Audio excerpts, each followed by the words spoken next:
Hello everyone.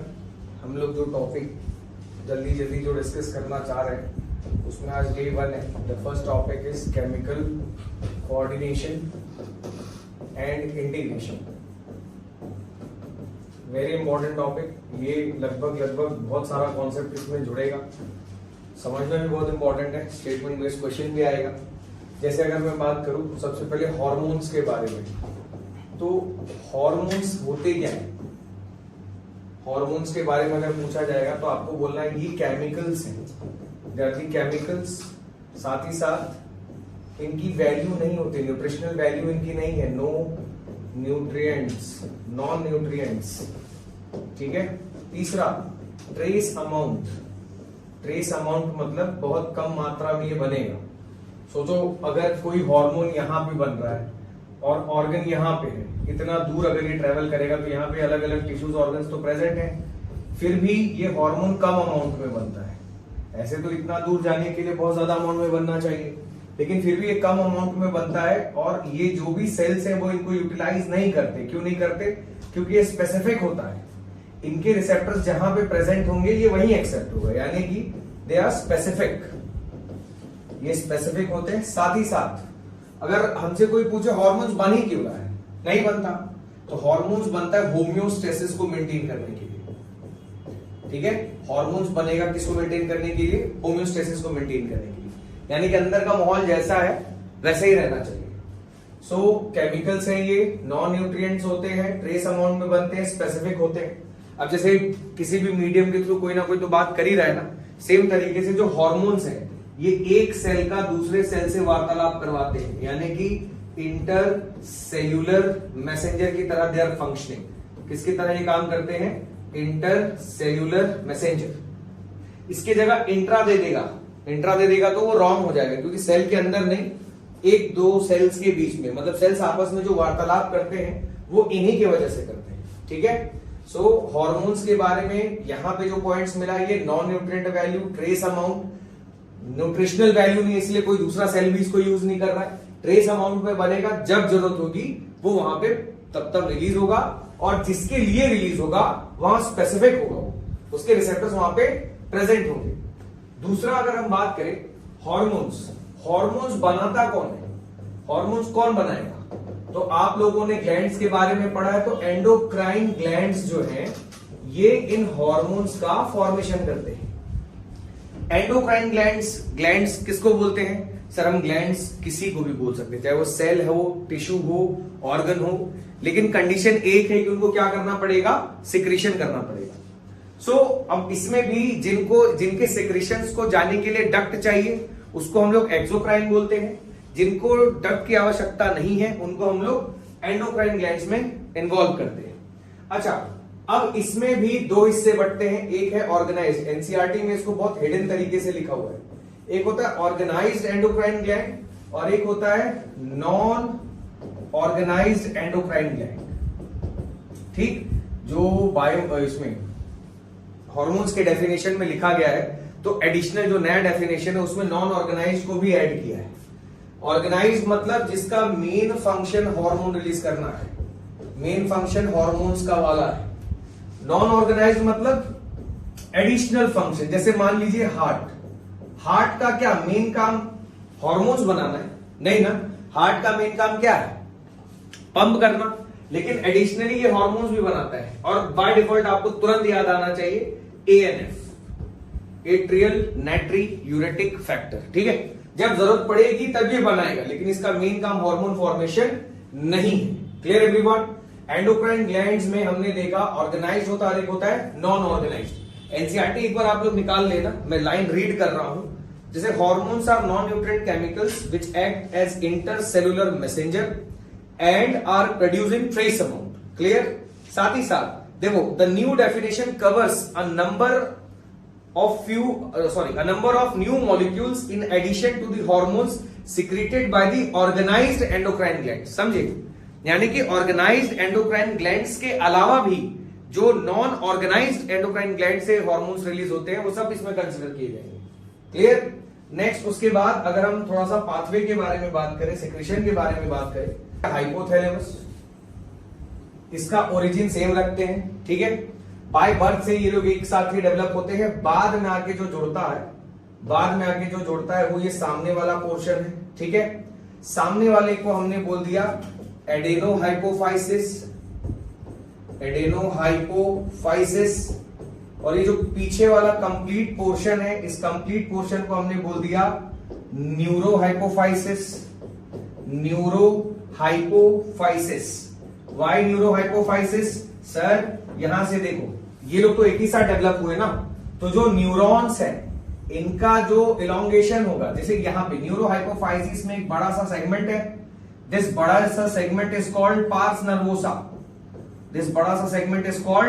Parse nervosa, या posterior pituitary. इस बड़े से सेगमेंट को हमने क्या बोल दिया? पार्स नर्वोसा या पोस्टीरियर पिट्यूटरी। ये लोग एक साथ डेवलप हुए, तो ये जो न्यूरॉन्स है ना, इनका एक्सॉन पूरा इलोंगेटेड होके यहां तक पहुंचेगा, यहां तक पहुंच गया। और सबसे इंपॉर्टेंट बात, जितने हॉर्मोन्स हैं वो इनको बनाने की आवश्यकता नहीं है। ये देखो सीधा सीधा ये हॉर्मोन्स यहां पे आएंगे, मतलब जो भी आप न्यूरोहाइपोफाइसिस में देखते हो वो तो डायरेक्ट इन लोग एक साथ ही डेवलप हुआ, इसके वजह से न्यूरॉन्स इलोंगेट होकर यहां तक पहुंचा है। और ये लोग डायरेक्ट कंट्रोल में है, जो ये है ना, ये डायरेक्ट कंट्रोल में होता है। किसके? डायरेक्ट कंट्रोल में होता है हाइपोथैलेमस के। क्यों डायरेक्ट कंट्रोल में हाइपोथैलेमस के? क्योंकि ये साथ ही में ओरिजिनेट हुए थे, और डायरेक्ट कंट्रोल में होने की वजह से इस पोर्शन को हॉर्मोन्स बनाने की जरूरत नहीं है। जितने भी हॉर्मोन्स हैं वो हाइपोथैलेमस बनाएगा, ठीक है, हाइपोथैलेमस बनाएगा। हाइपोथैलेमस हॉर्मोन्स को फॉर्म करेगा, बस पोस्टीरियर पिट्यूटरी को इन्हीं हॉर्मोन्स को स्टोर एंड रिलीज करना है। क्या करना है? Store and release.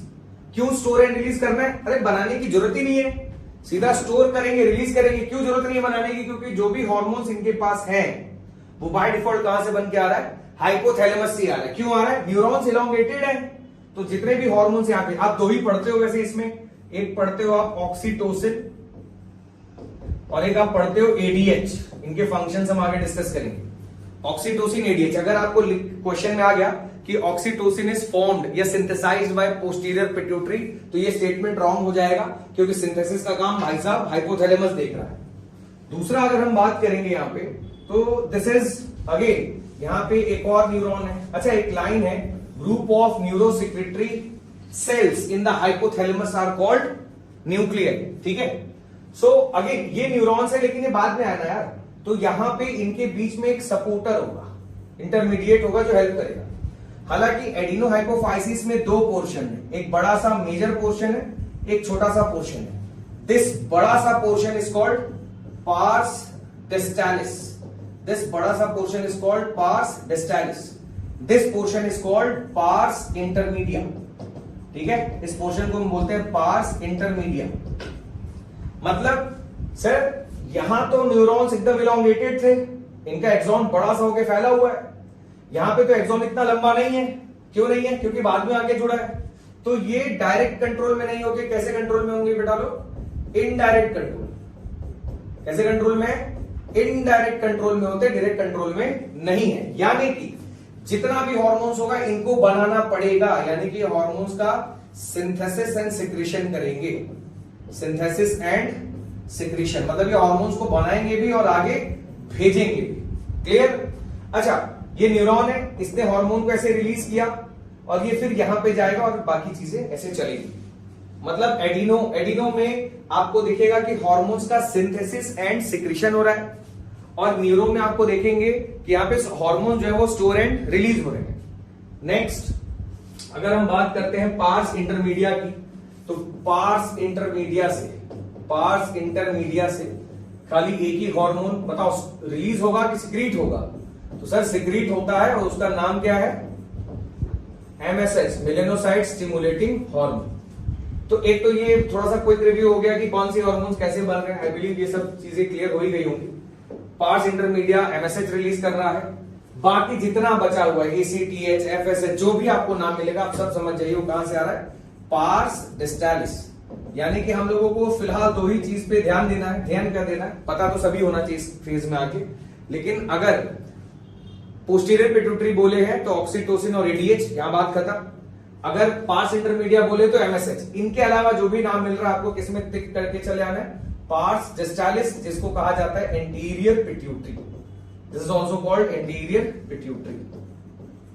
क्लियर बच्चा लोग? अच्छा, इसमें कुछ कुछ क्वेश्चंस आते हैं हार्मोनल मैकेनिज्म्स पे, रेगुलेशन पे, तो थोड़ा सा ध्यान देना है। जैसे 3 ही हार्मोन है, एम पी जी, इस जुगाड़ को याद रखिए। इससे हो जाएगा एमएसएच, इससे हो जाएगा पीआरएल, इससे हो जाएगा ग्रोथ हार्मोन। यानी कि हाइपोथैलेमस जो है वो पॉजिटिव फीडबैक और निगेटिव फीडबैक, यानी कि बढ़ाने का भी और घटाने का भी फीडबैक मतलब देता है। किसके लिए? एमएसएच के लिए, पीआरएल के लिए और ग्रोथ हार्मोन के लिए। जैसे अगर ग्रोथ हार्मोन रिलीज करवाना है तो हाइपोथैलेमस एक मैसेज भेजेगा, ग्रोथ हार्मोन रिलीजिंग हार्मोन। याद रहे, रिलीजिंग अगर लिखा है तो ये हाइपोथैलेमस से आया है, और किसके लिए आया होगा? ये एंटीरियर पिट्यूटरी के लिए आया है। किसके लिए आया है? Anterior pituitary. हाइपोथैलेमस ने भेजा ग्रोथ हार्मोन रिलीजिंग हार्मोन। अब ये रिलीजिंग यानी कि एंटीरियर पिट्यूटरी के पास मैसेज आएगा कि आप ग्रोथ हार्मोन को रिलीज करिए, तो उस केस में anterior pituitary will release growth hormone. ठीक है, अब ये ग्रोथ हार्मोन आगे जाएगा, सेल्स को लगातार डिवाइड करवाएगा, अगेन हम उस मैकेनिज्म पे आएंगे, और ग्रोथ करवाएगा। जैसे ही हाइपोथैलेमस को फील होगा कि नहीं कुछ ज्यादा ही ग्रोथ हो गया है, तो ये क्या करेगा? इन पे नेगेटिव फीडबैक देगा, सोमैटोस्टैटिन, और ये फिर आगे ग्रोथ हार्मोन को रिलीज नहीं करेगा। यानी कि बढ़ाने का काम और घटाने का काम दोनों ही रेगुलेशन में था। किसके? हाइपोथैलेमस के। इनके अलावा जो हार्मोन्स, याद रहे मैं एडेनोहाइपोफाइसिस की बात कर रहा हूं, इनके उसमें और भी जैसे हार्मोन्स के हैं, नाम है, एग्जांपल्स हैं, एसीटीएच, टीएसएच, स्टिमुलेटिंग लग गया यानी कि एंटीरियर पिट्यूटरी से आ रहा है। ठीक है, अब जैसे मैं बात करता हूं, हाइपोथैलेमस ने भेजा GnRH, gonadotropin releasing hormone, again releasing आ गया, यानी कि कहां से रिलीज हो रहा है? हाइपोथैलेमस से। किसके लिए जा रहा है? ये एंटीरियर पिट्यूटरी के लिए जा रहा है। अगेन जीएनआरएच को देखते ही एंटीरियर पिट्यूटरी से क्या रिलीज होगा? गोनाडोट्रोपिन्स, यानी कि एलएच और एफएसएच। अब ये लोग मिलके क्या करेंगे? ये जाके गोनैड्स को मैसेज देंगे कि आप जो है फटाफट फटाफट अपने हार्मोन्स को रिलीज करिए। एमएसएच, पीआरएल और जीएच में पॉजिटिव फीडबैक, नेगेटिव फीडबैक दोनों किसके द्वारा दिया जा रहा है? हाइपोथैलेमस के द्वारा। लेकिन इनके अलावा जो हम कुछ एग्जांपल्स पढ़ते हैं, जैसे जीएनआरएच, ये इसमें पॉजिटिव फीडबैक आया, किसके द्वारा आया? हाइपोथैलेमस के द्वारा। देन एलएच और ये भी जाके क्या दिया? पॉजिटिव फीडबैक दिया। किस पे दिया? गोनैड्स पे दिया। इसके रिस्पॉन्स में गोनाडोट्रोपिन आया तो गोनैड्स अपना हार्मोन रिलीज कर लेगा। मान लीजिए टेस्टिस है तो इसने हार्मोन रिलीज किया एंड्रोजेंस। एंड्रोजेंस कोई एक हार्मोन नहीं है, उल्टा ये ग्रुप ऑफ हार्मोन्स। अब ये एंड्रोजेंस आ जाएगा ना, तो ये एंटीरियर पिट्यूटरी को भी नेगेटिव फीडबैक देगा और हाइपोथैलेमस वाले सेगमेंट में भी नेगेटिव फीडबैक देगा। यानी कि हम ये बिल्कुल कह सकते हैं कि हाइपोथैलेमस पॉजिटिव रेगुलेशन तो सभी के लिए देगा, लेकिन नेगेटिव रेगुलेशन एमएसएच, पीआरएल और जीएच में पढ़ा हमने। बाकी इनके अलावा एडेनोहाइपोफाइसिस से जो भी हार्मोन आ रहा है, पॉजिटिव तो भले ये कर देगा, नेगेटिव इनके द्वारा रिलीज किए हुए हार्मोन्स करते हैं। Clear everyone? नेक्स्ट अगर मैं बात करूं तो जैसे कुछ कुछ कंडीशंस हैं, इमरजेंसी कंडीशन है, इमरजेंसी कंडीशन, ये तो आप लोग समझ ही पा रहे होंगे। दूसरा ग्रोथ करवाना है या लंबे समय का स्ट्रेस है। ठीक है, तो इन कंडीशंस में हाइपर ग्लाइसेमिक कंडीशन होना पड़ेगा। Hyper glycaemic condition, hyper glycaemic का मतलब देखो, हाइपर वर्ड कभी भी लिखा रहेगा तो ये किससे एसोसिएटेड है? फ्लूइड से एसोसिएटेड है। अगर फ्लूइड में मान लीजिए ग्लूकोज ज्यादा है तो हम बोलेंगे हाइपर ग्लाइसेमिक। अगर फ्लूइड में ग्लूकोज कम है तो हम बोलेंगे हाइपोग्लाइसेमिक। फ्लूइड में कैल्शियम ज्यादा है, हाइपर कैल्शियमिक। फ्लूइड में कैल्शियम कम है, हाइपोकैल्शियमिक। ठीक है, सो इमरजेंसी हो, एनर्जी ज्यादा चाहिए, ग्रोथ हो, सेल को जल्दी डिवाइड करना है, स्ट्रेस है, किसी भी कंडीशन में आपको ध्यान देना है कि वो हाइपर ग्लाइसेमिक ही करेगा। ठीक है, अब ये हाइपर ग्लाइसेमिक के लिए कैसे होगा बच्चा लोग? तो शरीर में अंबानी होता है, लिवर। क्यों ये अंबानी है? क्योंकि यहां पे ग्लाइकोजन स्टोर्ड है, प्रोटीन स्टोर्ड है, और क्या स्टोर्ड है? लिपिड। ग्लाइकोजन, प्रोटीन और लिपिड। हम सिंपल मैकेनिज्म समझेंगे। जैसे ही, अब जैसे मान लो हाइपोथैलेमस ने भेज दिया ग्रोथ हार्मोन रिलीजिंग हार्मोन, इंटरप्रिटेटरी को लगता है कि भाई साहब शरीर में ग्रोथ करवाना है तो ग्रोथ हार्मोन को भेजो। अगेन ग्रोथ हार्मोन को भेजते ही हाइपरग्लाइसेमिक कंडीशन ऑन होगा। तो वो कैसे होगा? जैसे मान लीजिए ये कैपिलरीज है, जैसे मान लीजिए ये कैपिलरीज है, यहाँ पे मान लीजिए अलग अलग प्रकार के सेल्स हैं, ये अलग अलग टाइप के सेल्स हो गए यहाँ पे, ठीक है, ये अलग अलग सेल्स हो गए, ये कैपिलरीज ऐसे गया हुआ है मान लीजिए, ठीक। तो अब ध्यान से समझो, सबसे पहले क्या होगा, मैं 4 प्रोसेस लिखता हूं। एक तो आपको पता होना चाहिए कि लिसिस लिखा है, किसी भी वर्ड के लास्ट में तो ब्रेकडाउन होता है। तो अगर मुझे फ्लूइड में ग्लूकोज का लेवल बढ़ाना है तो सबसे पहले मैं करूंगा, मैं नहीं, जो लोग इस कंडीशन के लिए आ रहे हैं वो सब यही करेंगे, ग्लाइकोजेनोलिसिस। ये क्या करवा दिया इन्होंने? ग्लाइकोजेनोलिसिस, यानी कि ग्लाइकोजेन का ब्रेकडाउन। अब ग्लाइकोजेन का ब्रेकडाउन हो गया तो ढेर सारा ग्लूकोज मिल जाएगा, यानी कि ग्लाइकोजेनोलिसिस की वजह से भी ग्लूकोज बढ़ गया या ब्लड में।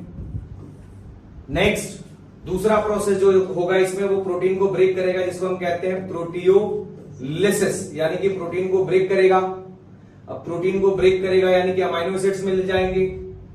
तीसरा लाइपोलिसिस, लाइपोलिसिस यानी कि लिपिड को ब्रेक करेगा, दैट मींस फैटी एसिड मिल जाएगा। अब देखो, इस अमाइनो और फैटी एसिड से मिला के नए तरीके से ग्लूकोज बनेगा, यानी कि ग्लूको नया, यानी कि नियोजेनेसिस। यानी कि चारों प्रोसेस होने की वजह से ब्लड में ग्लूकोज क्या हो गया बेटा? बढ़ गया, ठीक।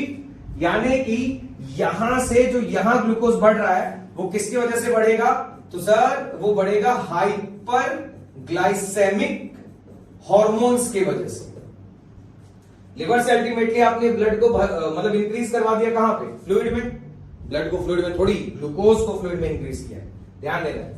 तो ग्लाइकोजन, प्रोटीन, लिपिड, ये तीनों ब्रेक हुए और अलग अलग प्रोसेस चला और अल्टीमेटली ब्लड में ग्लूकोज क्या हो गया? बढ़ गया, यानी कि हाइपरग्लाइसेमिक कंडीशन हो गया। तो कितने प्रोसेस थे आप? 4, ग्लाइकोजेनोलिसिस, प्रोटियोलिसिस, लाइपोलिसिस और ग्लूकोनियोजेनेसिस। आप किसी भी टॉपिक को पढ़िए, जरूर मिलेगा। अच्छा, अगर मान लो प्रोटीन ब्रेक हो गया, अमाइनो एसिड मिल गया ढेर सारा, तो हाइपरग्लाइसेमिक हार्मोन, यानी कि ऐसे हार्मोन जो फ्लूइड में ग्लूकोज को बढ़ा रहे हैं, वो एक काम करेंगे। उन्होंने ये अमाइनो एसिड क्यों बनवाया? ताकि ये ग्लूकोज में कन्वर्ट करे। लेकिन अगर इस अमाइनो एसिड को दूसरा सेल यूज कर लेगा तो इनके पास ये कम हो गया ना। मान लो 10 अमीनो एसिड मैंने तैयार किया कि मैं इस 10 अमीनो एसिड का यूज करके ग्लूकोज बनवाऊंगा, लेकिन किसी दूसरे सेल ने अगर इसी अमीनो एसिड को यूज कर लिया तो मेरे पास अमीनो एसिड की कमी हो गई, यानी कि अल्टीमेटली मैं ग्लूकोज कम बनाऊंगा।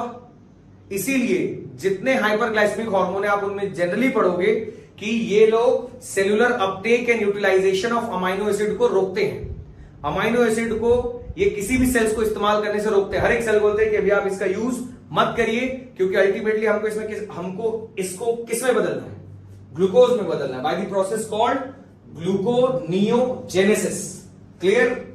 अच्छा बच्चा लोग, एक और चीज अगर हम बात करेंगे, यहां ग्लूकोज तो आ गया, फ्लूइड में ग्लूकोज बढ़ गया, लंबे समय तक, देखिए प्रोलॉन्ग्ड वर्ड का ध्यान देना है। ऐसे तो तुम सीढ़ी चढ़ के ऊपर आ जाओगे तो भी हाइपरग्लाइसेमिक कंडीशन है, क्योंकि एनर्जी ज्यादा चाहिए ना, सीढ़ी चढ़ के आए हो तो हाइपरग्लाइसेमिक कंडीशन है। तो ये थोड़ी कह देगा कोई कि तुमको डायबिटीज हुआ है। प्रोलॉन्ग्ड वर्ड को ध्यान देना है। लंबे समय तक अगर लंबे समय तक अगर ब्लड में ग्लूकोज बढ़ा हुआ है तो उसको हम लोग क्या कहते हैं? Diabetes mellitus. That disorder leads two diabetes mellitus. अच्छा, प्रोलॉन्ग को तो अभी रहने देते हैं। ये जो ग्लूकोज बन गया तो तुरंत पेनक्रियाज के द्वारा रिलीज होना चाहिए इंसुलिन। अगर इंसुलिन है तो ये गेट बनाएगा। अच्छा, नॉर्मली जो ग्लूकोज यहां आया है ना, वो इस सेल के अंदर नहीं जाता है। क्यों नहीं जा पाएगा? इंसान हो, ह्यूमन हो, सेल मेम्ब्रेन है। सेल मेम्ब्रेन का नेचर क्या है? लिपिड का है, यानी कि लिपिड वाटर इनसॉल्युबल, ग्लूकोज क्या है? Water soluble. तो ये ग्लूकोज इजीली अंदर नहीं जा पाएगा। तो ये अंदर जा पाए इसके लिए यहां पे एक गेट तैयार होगी। इस गेट का नाम है GLUT4। क्या नाम है? GLUT4, GLUT4 भी बोलते हैं। अब ये ग्लूकोज इजीली अंदर चला जाएगा और यहां पे ग्लूकोज चला गया। यानी कि इंसुलिन ने क्या किया? तो तो सर इंसुलिन ने यहां सेल के अंदर का जो ग्लूकोज था उसको उठा के इसमें फेंक दिया, फिर इस ग्लूकोज को उठा के यहां से कहां फेंक देगा, इस सेल के अंदर फेंक देगा। यानी कि इंसुलिन की वजह से ब्लड में ग्लूकोज ज्यादा हुआ कि कम हुआ, कम हुआ ना। यानी कि इंसुलिन एक हाइपर की हाइपो, तो हाइपोग्लाइसेमिक हार्मोन है। इंसुलिन की वजह से यहां का ग्लूकोज उठ के कहां आ गया, सेल के अंदर, जिसकी वजह से यहां का ग्लूकोज क्या हो जाएगा, गायब हो जाएगा। दैट मीन्स ग्लूकोज यहां आ गया है, समझे। यानी कि ये हाइपर और हाइपोग्लाइसेमिक मिलके होम्योस्टेसिस कर रहे हैं। जरूरत पड़ी तो ये ग्लूकोज बढ़ाएंगे। अब जैसे मान लो नीट का एग्जाम है 3rd में, अभी बहुत लोग मोटिवेट हो रहे होंगे कि ये कर देंगे वो कर देंगे, ऐसा है वैसा है, हम भी ट्राई कर रहे हैं। तो इस समय क्या है ना, ग्लूकोज का लेवल खूब बढ़ेगा कि मालिक को एनर्जी चाहिए, तभी मालिक खूब पढ़ाई करेंगे बैठ के। अब इस चक्कर में इंसुलिन और यहां के हाइपरग्लाइसेमिक हार्मोन, इन दोनों को तालमेल बिठा के काम करना है। अगर हाइपरग्लाइसेमिक हार्मोन काम कर रहा है लेकिन इंसुलिन की कमी हो गई है, तो उस केस में जितना ग्लूकोज अंदर जाना चाहिए सेल के उतना नहीं जाएगा। यानी कि लंबे समय तक ग्लूकोज का लेवल कहां बढ़ता हुआ दिखेगा, कैपिलरीज में। यानी कि क्या हो गया, प्रोलॉन्ग्ड हाइपरग्लाइसेमिक कंडीशन, यानी कि हम क्या बोल देंगे, diabetes mellitus. Clear everyone. Next again देखो, ये जो भी ये वीडियो बन रहा है, मैं ये उम्मीद कर रहा हूं कि एनसीईआरटी आप लोगों ने एक आध बार पढ़ा होगा, एक आध बार नहीं, कम से कम 5-6 बार। उसके बाद आप ये देखेंगे तो ओवरऑल समराइज मिलेगा। तो एनसीईआरटी की लाइन कवर करने के बाद इसको देखना, लेकिन अभी इतना टाइम है नहीं। तो ओवरऑल अगर आपने पढ़ा तो मैकेनिज्म देखेंगे तो समझ जाएंगे, फिर सीधा क्वेश्चन करिए, तो उसके बाद जो फंसेगा तब एनसीईआरटी की लाइन पढ़िए। चलो नेक्स्ट अगर हम लोग बात करते हैं, ग्रोथ हो गया, सब चीजें बातें हो गई। अब यहाँ पे कुछ कुछ हार्मोन्स और ग्लैंड्स के बारे में दिया हुआ है, जैसे मैं स्ट्रिक्टली एनसीईआरटी बेस्ड ही चल रहा हूं। हाइपोथैलेमस के बारे में हमने पढ़ ही लिया, पिट्यूटरी का स्ट्रक्चर जान ही लिए। अब जैसे ग्रोथ हार्मोन की कहानी, यहीं से शुरू हुआ था बात। ग्रोथ हार्मोन, अगर ग्रोथ हार्मोन ज्यादा है, कहां ज्यादा है, फ्लूइड में ज्यादा है। अगर ग्रोथ हार्मोन फ्लूइड में ज्यादा है तो इसको हम बोलेंगे हाइपर ग्लाइसेमिक कंडीशन, क्योंकि ग्रोथ भी तो किसके वजह से हुआ था, हाइपर ग्लाइसेमिक, यानी ग्लूकोज की वजह से सेल डिवाइड किए। यहां पे कौन सा कंडीशन होगा, हाइपो कंडीशन। हालांकि हाइपर ग्लाइसेमिक बोलने से अच्छा है, क्योंकि ग्लाइसेमिक तो सबके लिए कॉमन हो जाएगा। हम इतना जानते हैं कि ग्रोथ हार्मोन अगर ज्यादा बन गया और कम बन गया तो क्या होगा। अगर ग्रोथ हार्मोन ज्यादा बन गया, अगेन इसमें कहानी है, अगर ग्रोथ हार्मोन बाय बर्थ ही ज्यादा है, बाय बर्थ, तो ये क्या लीड करेगा sir, it will lead to gigantism, ठीक है। लेकिन अगर एडल्ट में आके ग्रोथ हार्मोन ज्यादा हो गया तो it will lead to acromegaly, ठीक है, एक्रोमेगाली। अगर ग्रोथ हार्मोन कम है तो it will lead to pituitary dwarfism, it will lead to pituitary dwarfism. समझे, पिट्यूटरी ड्वार्फिज्म क्यों बोले, क्योंकि हार्मोन्स, एक तो आपने जेनेटिकल वाला भी पढ़ा होगा बचपन में, वो कैपिटल टी स्मॉल टी वाला, तो उससे भी जेनेटिकल भी होता है ड्वार्फिज्म और हार्मोनल भी है। तो हार्मोनल ड्वार्फिज्म को बताने के लिए हमें पिट्यूटरी ड्वार्फिज्म लिखना पड़ेगा। सर इन दोनों में क्या डिफरेंस है, तो जो बाय बर्थ बड़ा हुआ है, बाय बर्थ बड़ा है तो इसमें हाथ पांव दोनों लंबे लंबे दिखेंगे, हाइट ओवरऑल बहुत ज्यादा दिखेगी। एक्रोमेगाली में क्या, हाइट बहुत ज्यादा बड़ी नहीं दिखेगी, बट फेस का डिसफिगरमेंट हो जाएगा। सर इसमें हाइट क्यों नहीं ज्यादा बढ़ी, आप सबको पता है कि बोन्स के ऊपर जो प्लेट्स होते हैं ग्रोथ के लिए वो डिजेनरेट हो जाते हैं, जिसकी वजह से हाथ पांव की हड्डियां लंबी नहीं होती। यानी कि ओवरऑल हाइट एक्रोमेगाली में बहुत ज्यादा नहीं है, इसमें ज्यादा है जाइगेंटिज्म में। क्लियर। अब देखो, ग्रोथ हार्मोन को रोकने के लिए सोमैटोस्टैटिन आएगा, ये हम बता दिए वैसे, सोमैटोस्टैटिन, ताकि जो होम्योस्टेसिस है वो मेंटेन रहे। याद रखें, हार्मोन्स क्यों बनते हैं, तो जैसा कंडीशन है वैसा ही मेंटेन रहे, ना कुछ बहुत ज्यादा होना चाहिए ना ही कुछ बहुत कम होना चाहिए। देन उसके बाद से दिस अगेन वन टॉपिक, अच्छा डायबिटीज का हमने नाम लिया, डायबिटीज। डायबिटीज में एनसीईआरटी में आप लोगों को दो चीज पढ़े हैं, एक तो आप मेलाइटस पढ़े हो और एक आप पढ़े होगे इंसिपिडस, ये भी पढ़ा होगा, एक्सक्रीटरी प्रोडक्ट। अगेन इसका डिस्कशन हम करेंगे आगे आने वाले लेक्चर्स में। डायबिटीज मेलाइटस, डायबिटीज मेलाइटस का मतलब prolonged hyperglycaemic condition. Diabetes insipidus मतलब डाययूरेसिस, याद है, loss of access fluid from the body.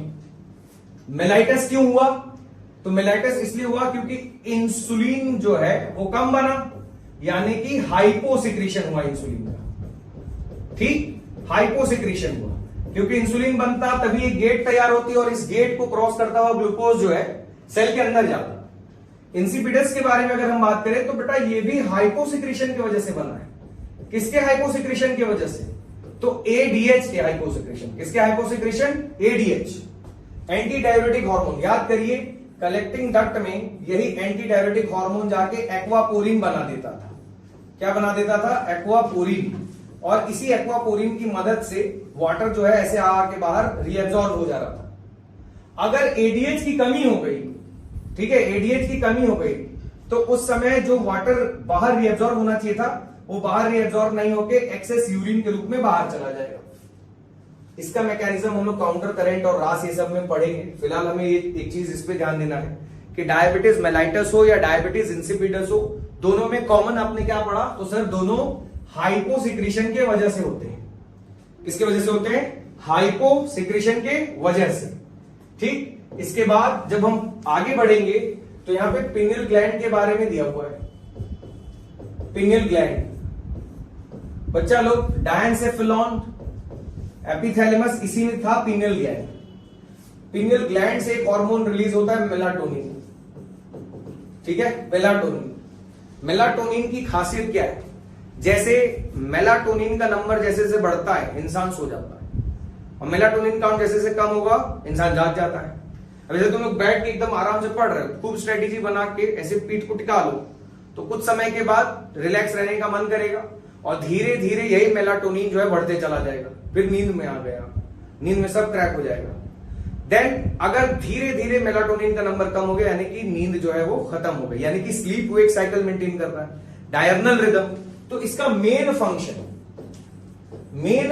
जो है, मेन फंक्शन तो वो होगा sleep wake cycle, sleep wake cycle. दूसरा टेम्परेचर रेगुलेशन भी है भाई।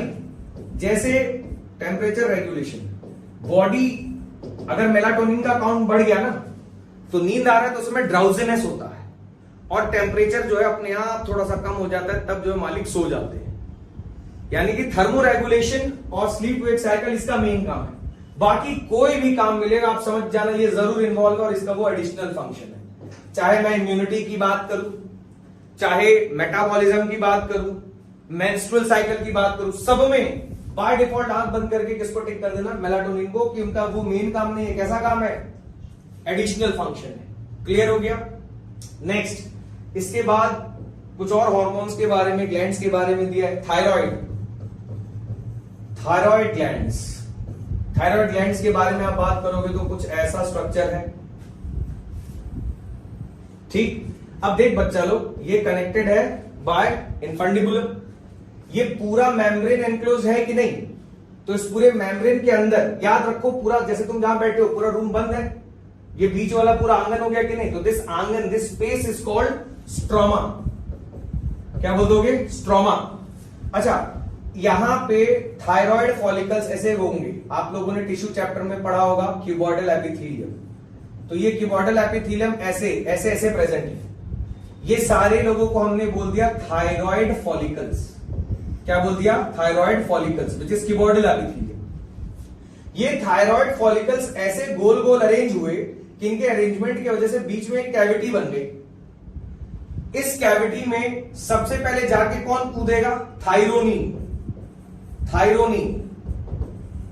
और इस थायरोनिन के पास पोटेंशियल या तो ये मिनिमम एक आयोडीन से जुड़ेगा या तो मैक्स 2। एक आयोडीन से जुड़ेगा तो नाम हो गया मोनोआइडोथायरोनिन, 2 आयोडीन से जुड़ेगा तो इसका नाम हो गया डाईआइडोथायरोनिन। अब ये लोग आपस में जुड़ते जुड़ते T3 एंड T4 बनाएंगे। T4 इतना ज्यादा होता है ना कि इसको ही थायरोक्सिन माना गया, बहुत ज्यादा होता है, मतलब कंपैरेटिवली टू T3, T4 का नंबर ज्यादा है, इसलिए आप देखो एनसीईआरटी के ब्रैकेट में T4 के उसमें लिखा है थायरोक्सिन। लेकिन ये फिर से ब्रेक हो जाता है T1 एंड T3 में। ये T3 मेटाबॉलिकली बहुत एक्टिव है, इसीलिए ये हार्मोनल मैकेनिज्म में काम करता है।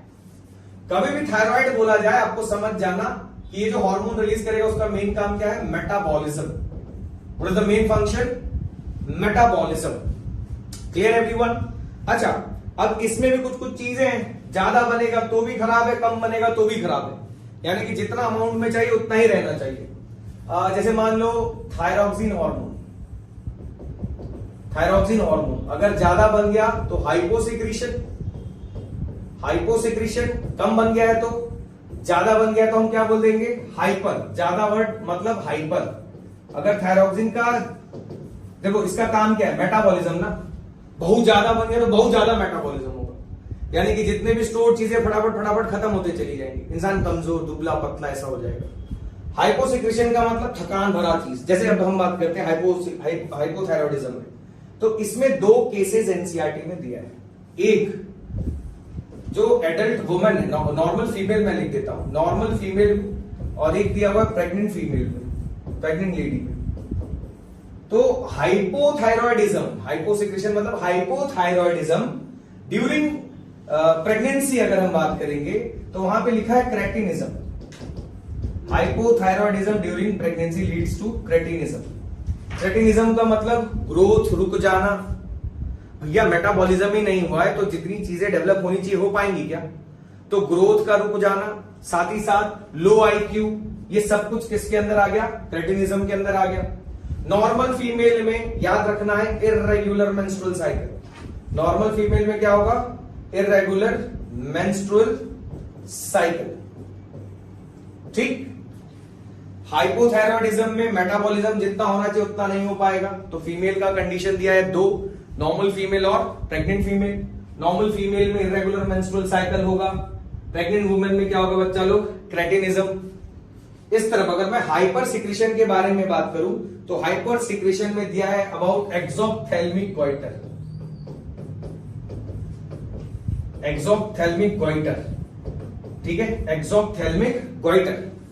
इसमें ऐसा लगता है ना ये आई बॉल जो है बाहर आया हुआ है, बाई चांस पेन गिर गया तो झुकेगा, आंख ना गिर जाए, ठीक है।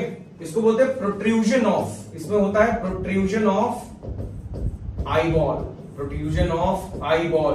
और इतना जल्दी जल्दी मेटाबॉलिज्म होगा कि वो बहुत दुबला हो जाएगा, इतना दुबला हो जाएगा, वजन कम हो जाएगा, मेटाबॉलिज्म कम हो रहा है। और इसी में एक और टर्म यूज किए हैं, ग्रेव्स डिजीज, ग्रेव्स डिजीज,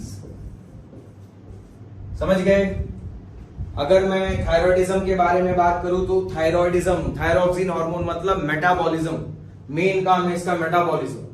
तो बहुत ज्यादा बनेगा तो भी समस्या है, बहुत ज्यादा बनेगा तो जितना भी कार्बोहाइड्रेट प्रोटीन है सबका फटाफट फटाफट मेटाबॉलिज्म होते चला जाएगा, जिसके वजह से इंसान जो है वो कमजोर होने लगेगा। इसमें आंखें ऐसे बाहर निकली टाइप लगेंगी, यानी कि एक्सोप्थेल्मिक गोइटर कहा गया है। एक और टर्म यूज किया गया है ग्रेव्स डिजीज, ठीक है, इसी में है सब। हाइपोसिक्रेशन के बारे में हम बात करेंगे तो नॉर्मल फीमेल में इर्रेगुलर मेंस्ट्रुअल साइकिल है, प्रेग्नेंट फीमेल में उनका जो बच्चा है उसमें जितनी मेटाबॉलिज्म होनी चाहिए, मदर से कनेक्टेड है ना फीटस, प्लासेंटल नेटवर्क, ये सब आप जानते होंगे। तो जब ये जाता है यहाँ पे, मतलब जितने हार्मोन्स जाने चाहिए, जितना मेटाबॉलिज्म होना चाहिए बच्चे में उतना नहीं होता है, तो फीटस में सारी कमियां आ जाती हैं, ग्रोथ रुक जाता है, लो आईक्यू हो जाता है, इन्हीं को कहा गया क्रेटिनिज्म। क्या कहा गया बच्चा लोग, क्रेटिनिज्म। नेक्स्ट, जब हमने स्ट्रक्चर बनाया था तो आप थायराइड ग्लैंड को ये आप देख रहे हो वेंट्रली, ये वेंट्रली देख रहे हो, ठीक है। डॉर्सली जब देखोगे, डॉर्सली, तो डॉर्सली पीछे के साइड, पीछे के साइड जो है ये ऐसे ही प्रेजेंट है, कनेक्टेड नहीं है, सामने से कनेक्टेड है, पीछे से कनेक्टेड नहीं है। इसी थायराइड ग्लैंड पे खुद प्रेजेंट होता है 1 2 3 4, इसको आपने बोल दिया पैराथायरॉयड ग्लैंड। क्या बोल दिया, पैराथायरॉयड ग्लैंड, समझ गए। प्लस जब हमने यहां पे बनाया था थायराइड फॉलिकल्स, थायराइड फॉलिकल्स, तो इस थायराइड फॉलिकल्स के पास होता है पैराफॉलिक्यूलर सेल्स, सी शेप्ड पैराफॉलिक्यूलर सेल्स, ये हो गए पैराफॉलिक्यूलर सेल्स। बेटा ये जो पैराफॉलिक्यूलर सेल्स है ना, ये जिस हार्मोन को रिलीज करता है उसका नाम है TCT, यानी कि thyrocalcitonin, this is thyrocalcitonin. Parathyroid gland जो रिलीज करेगा उस हार्मोन का नाम है PTH, पैराथॉर्मोन, ठीक, अब देखो जैसे बाकी हार्मोन्स के पीछे तो आपने पढ़ लिया कि हाइपोथैलेमस का रेगुलेशन इन्वॉल्व है, ये है वो है। पैराथायरॉयड ग्लैंड्स, ये जो पैराथायरॉयड ग्लैंड्स है ना, ये एकदम नॉर्मल रहते, बिंदास रहते, कोई दिक्कत वाली बात नहीं। पैराथायरॉयड ग्लैंड्स, इनको कोई हाइपोथैलेमस ये सब कुछ से भी फर्क नहीं पड़ता है, बस इनको एक चीज से फर्क पड़ता है, अगर कैपिलरीज है और कैपिलरीज में अगर कैल्शियम का लेवल कम हो गया, जैसे ही फ्लूइड में, बॉडी फ्लूइड में जैसे ही कैल्शियम का लेवल कम हो जाएगा, यानी कि हाइपोकैल्सिमिक कंडीशन, याद रखो पैराथायरॉयड ग्लैंड्स तभी हार्मोन रिलीज करेंगे जब फ्लूइड में कौन सी कंडीशन होगी, हाइपोकैल्सिमिक कंडीशन होगी। जैसी हाइपोकैल्सिमिक कंडीशन होगी तुरंत पैराथायरॉयड ग्लैंड्स एक्टिवेट होंगे और एक हार्मोन रिलीज करेगा जिसका नाम है पैराथॉर्मोन। किस कंडीशन में रिलीज हुआ है पैराथॉर्मोन? हाइपोकैल्सिमिक कंडीशन में, यानी कि फ्लूइड में कैल्शियम का लेवल क्या है, कम है। तो ये क्यों रिलीज हुआ है? ताकि फ्लूइड में कैल्शियम का लेवल क्या कर दे, बढ़ा दे, यानी कि हमने इसको कहा है हाइपर कैल्सिमिक हार्मोन। ये रिलीज कब हुआ? जब फ्लूइड में कैल्शियम की कमी हुई, तो इसको भेजा गया कि आप जाइए और फ्लूइड में कैल्शियम को बढ़ा दीजिए, यानी कि हाइपर कैल्सिमिक हार्मोन। ये तुरंत आएगा और पीटीएच के काम करने का तरीका तीन है, तीन तरीके से ये फ्लूइड में कैल्शियम को बढ़ाएगा। सबसे फेमस बोन, बोन के पास जाएगा, खदान है, खूब कैल्शियम रखा है, पीटीएच जाएगा, बोन के अंदर से कैल्शियम को बाहर रीअब्सॉर्ब करवा देगा, ठीक है। दूसरा, जो भी आपने कंज्यूम किया है खाना, उसमें ये एब्जॉर्प्शन फ्रॉम स्मॉल इंटेस्टाइन, जो भी फूड खाया गया है उसका एब्जॉर्प्शन इंक्रीज कर देगा। फूड में किसका? कैल्शियम का, ठीक है। स्मॉल इंटेस्टाइन में जो भी फूड आया है, अब कैल्शियम बहुत जल्दी जल्दी एब्जॉर्ब होगा, किसके इन्फ्लुएंस में? पीटीएच के इन्फ्लुएंस में। तीसरा, रिनल टिब्यूल, रिनल टिब्यूल से कैल्शियम का रीएब्जॉर्प्शन बढ़ा दिया जाता है, reabsorption of calcium is increased. इन तीनों में जो ये पोर्शन है, अगर पीटीएच बहुत ज्यादा आएगा, बहुत ज्यादा आएगा, तो बहुत ज्यादा कैल्शियम बोन से निकल जाएगा, यानी कि जो बोन है वो क्या हो जाएगा, कमजोर। तो इस कंडीशन को कहा जाता है ओस्टियोपोरोसिस। क्या बोलते हैं? ओस्टियोपोरोसिस, ठीक है। हालांकि अभी डिसऑर्डर पे नहीं चलते हैं, हम बात कर रहे थे पैराथायरॉयड ग्लैंड बच्चा लोग कब एक्टिवेट हुआ? जब फ्लूइड में कैल्शियम की कमी थी। फ्लूइड में कैल्शियम की कमी के कारण पैराथायरॉयड ग्लैंड्स एक्टिवेट हुए और इन्होंने रिलीज कर दिया पैराथॉर्मोन। अब ये पैराथॉर्मोन क्या करेगा? सीधा जाएगा, तीन तरीके से फ्लूइड में कैल्शियम को बढ़ाएगा। पहले बोन के अंदर का कैल्शियम बाहर फेंकेगा फ्लूइड में, दूसरा एब्जॉर्ब फूड में से कैल्शियम को बढ़ाएगा, तीसरा रिनल टिब्यूल में से भी कैल्शियम का रीअब्जॉर्प्शन को इंक्रीज करेगा। ये सब करने के बाद एक समय ऐसा आएगा कि फ्लूइड में जो कैल्शियम है उनका लेवल बढ़ गया। ये करने के बाद, ये तीन काम करने के बाद फ्लूइड में कैल्शियम का लेवल क्या हो गया बच्चा लोग? बढ़ गया। लेकिन अगेन होम्योस्टेसिस को ध्यान देना है। अभी इतना ज्यादा बढ़ा देगा तो भी दिक्कत है। तो जैसे अगर इसने बहुत ज्यादा बढ़ा दिया, मान लो इसको जैसे लेवल 10 तक लेके जाना था, मान लीजिए फ्लूइड में लेवल 2 पे कैल्शियम था, तो इसने 2 से बढ़ा के 10 तक लेके गया, कोई दिक्कत नहीं, काम हो गया। लेकिन अगर ये 10 से ज्यादा बढ़ा देगा तो भी तो दिक्कत है ना। तो जैसे ये 10 से ज्यादा कैल्शियम को बढ़ाता है, तुरंत पैराफॉलिकुलर सेल से टीसीटी रिलीज होगा। क्या रिलीज होगा? टीसीटी। और टीसीटी आके जितने एक्स्ट्रा कैल्शियम थे वापस सबको कहां भेज देगा? बोन के अंदर। अब ऐसा थोड़ी कि खाए हो कैल्शियम बचा तो बाहर फेंकवा देगा, ऐसा नहीं है। बोन में कैल्शियम को ये बढ़ा देगा ताकि बोन अपने स्ट्रेंथ को वापस से रिगेन करे। अब टीसीटी ने क्या किया? 10 से बढ़े जितने भी कैल्शियम थे उसको अंदर भेज दिया और अल्टीमेटली लेवल किस पे मेंटेन कर दिया? 10 पे। हो तो गया होम्योस्टेसिस। मतलब जितना कैल्शियम का लेवल होना चाहिए उतना ही रहता है, उससे ज्यादा इंक्रीज या डिक्रीज नहीं करेगा। Clear everyone?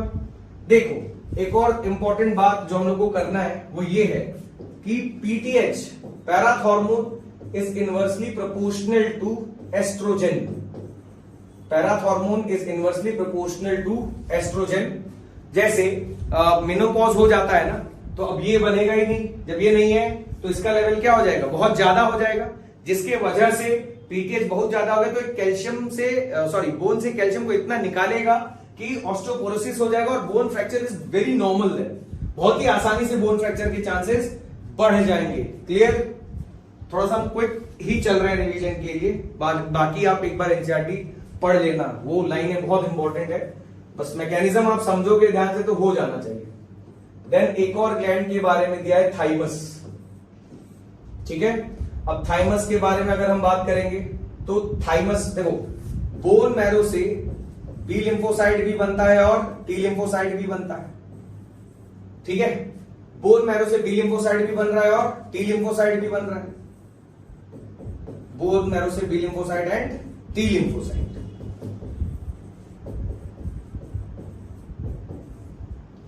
T lymphocyte further differentiate and mature होने के लिए बोन इसके अंदर जाता है, थाइमस के अंदर। बोन मैरो नहीं जाता, बोन मैरो का जो बी लिम्फोसाइट है ये नहीं जाएगा, बोन मैरो से ब्लड सेल्स तो बना ही रहा है, और इसमें भी बी लिम्फोसाइट टी लिम्फोसाइट दोनों तो बने वही हैं, लेकिन बी लिम्फोसाइट मैच्योर होने नहीं जा रहा है, ठाट से बैठेगा।